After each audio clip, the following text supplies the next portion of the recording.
Una pong mensahe sa atin, ang bawat biyaya na tinatanggap natin sa buhay natin ay hindi dapat natin sinasarili. Makikita niyo po kung hindi ito ibinahagi, baka naubos na ito, natapos na. Pero hindi. No? Kaya tayo, ang buhay natin, di ba? Ang buhay ni Kristo ay buhay na hindi natatapos sa Kanya. Kung hindi palagi ito ay ihahatid tayo sa Ama. Amen? Kay Yahweh. No?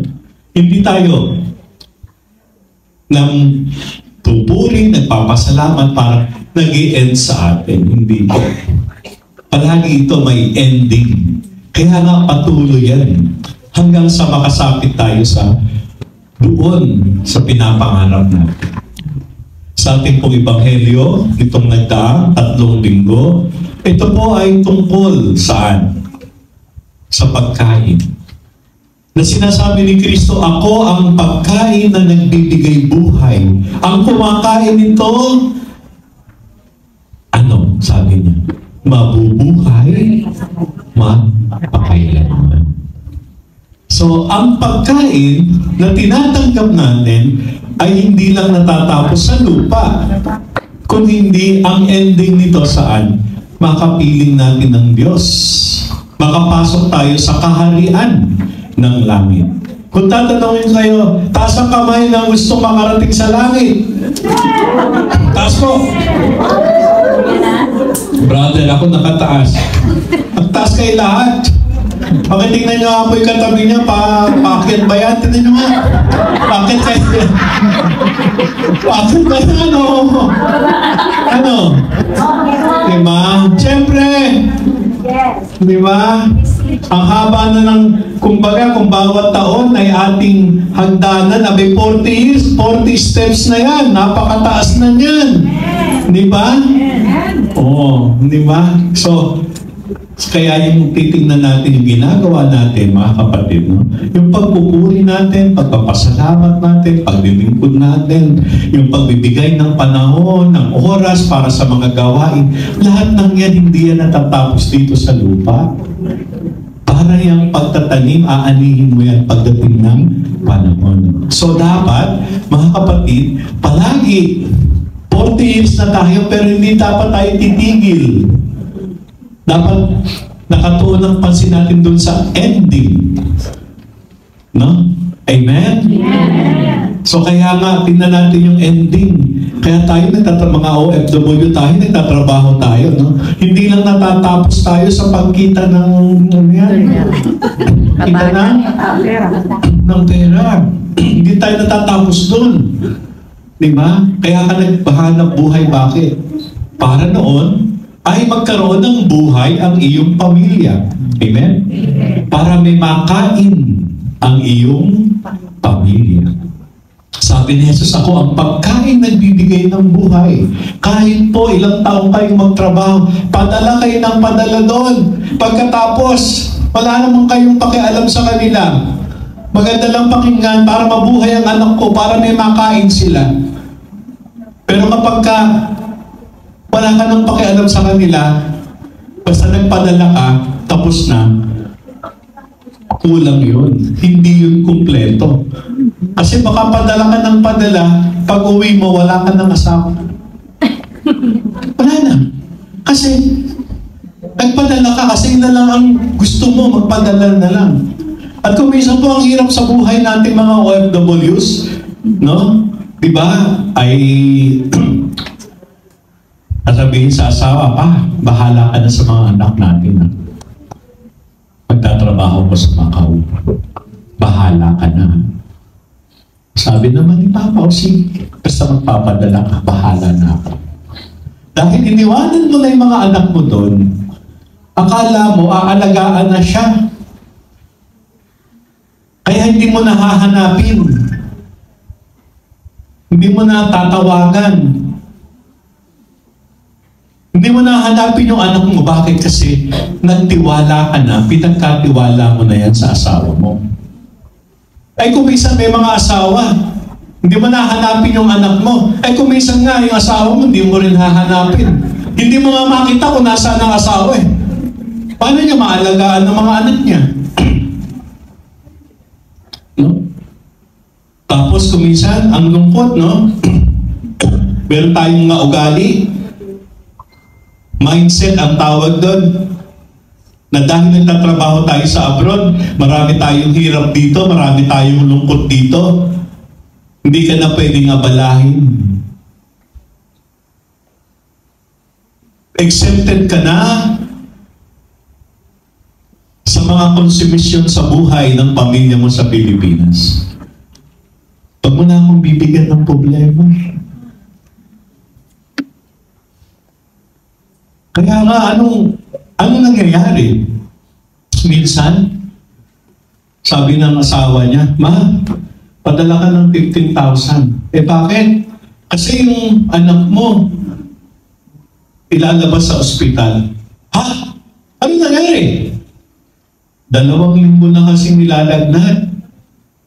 Eh hindi maalis-alis yung lagnat, kaya nagdesisyon na ako, dinala ko na sa ospital. Nagalit ka? Ha? Sinigawan mo pa siya? 2 weeks na pala. 2 linggo na, hindi mo na sinasabi sa akin na may sakit na pala yung anak natin. Wow, grabe ka. 2 weeks, hindi mo kinumusta yung anak mo? Anong klase kang ina? Tapos magagalit ka na hindi mo alam nagkasakit na pala siya? Ikaw pa may ganang magalit? Wow. Hindi tayo exempted, mga kapatid. Hindi dahil OFW ka nagpapadala ka, hindi ka na pwedeng abalahin. Hindi ka na pwedeng mamblema. Sino nagturo niyan? Tinuturo ba sa atin yan? O baka gusto lang natin na maging magaan ang buhay natin. Pag uwi mo sa Pilipinas, magtrabaho ka, ganun masasabihin mo? Huwag mo na akong abalahin. Ako naman nagpapadali. Brothers and sisters, paano ka magiging tunay na pagkain? Paano? Hindi mo, ang lakas lang ng loob natin, iniintindi ko sila. 2 weeks? Kasi okay ka na dito sa Macau eh. Hindi ka na dapat abalahin. Hindi ka na pwedeng hanapin. Huwag kang hahanapin. Huwag kang magtatanong kung sino kasama ko, kung nasaan ako. Dahil OFW ka, hindi ka na pwedeng tanungin ng asawa mo kung nasaan ka at sino kasama mo. Saan ka nakakita mag-asawa hindi pwedeng hanapin ng asawa? Huwag pa mo hahanapin. Pag hinanap mo ako, hindi ako magpapadala. Wow! Ganyan ba ang OFW sa panahon ngayon? Diba? Pagkain. Anong klaseng pagkain? Diba? Tatanong ko kayo. Kapag kumain kayo ng panis, ano mangyayari sa tiyan nyo? Masisira ang tiyan. Magiging panis din. Tama? Kasi panis din. Kaya nga may kasabihan tayo, di ba? Huwag kang magpapakain ng nakaw.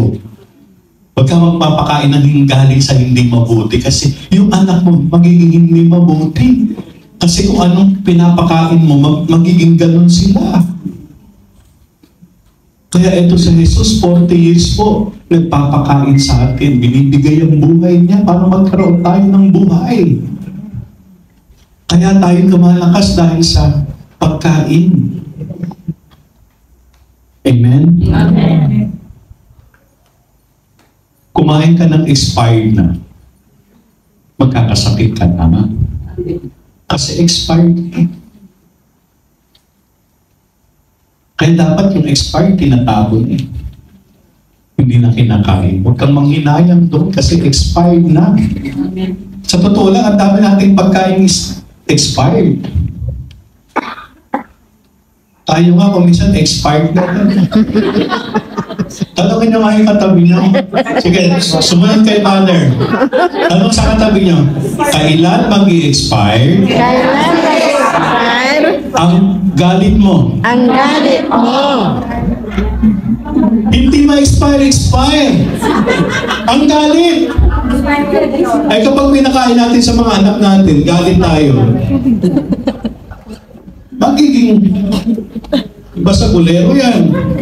Kasi nang kinalakihan niya, espiritu ng galit. Alam niyo po,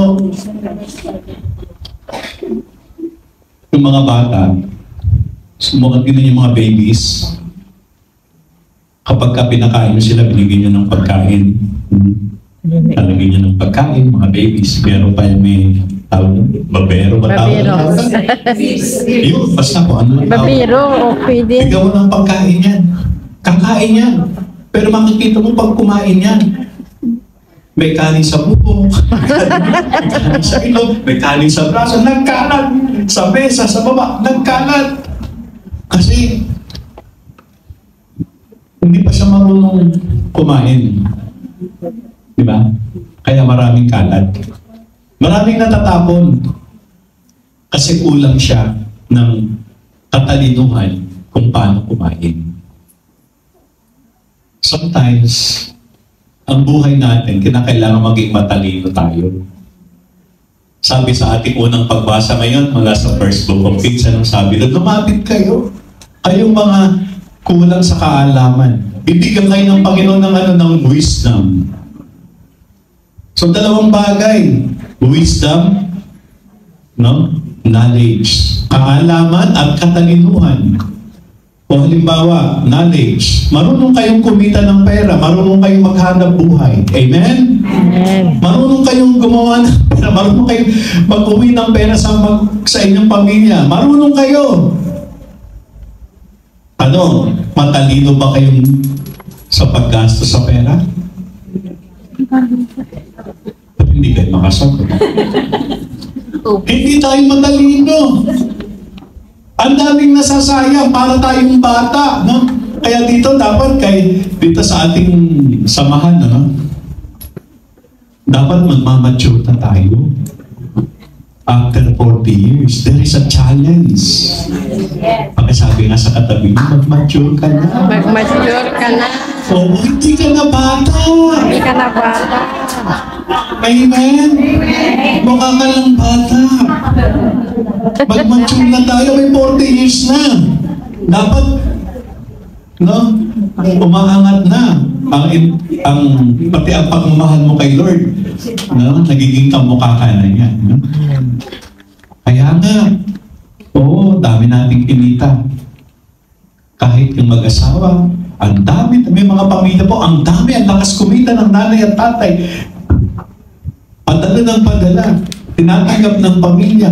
Pagkatapos sometimes, anong natira? Wala. Marunong lang humanap ng pera, pero hindi marunong, hindi matalino, hindi wise. May mga simpleng bagay. Dalawang bagay, tandaan nyo to ha. Meron tayong tinatawag na needs. Essential needs. Ito yung mga bagay po na hindi ka pwedeng mabuhay nang wala ito. Ito ang uunahin dapat natin. Especially tayong mga OFW. Yung tinatawag nating essential needs, ano yun? Pagkain. Hindi ka pwedeng mabuhay nang wala Pagkain. pagkain. Utilities. Kuryente, tubig.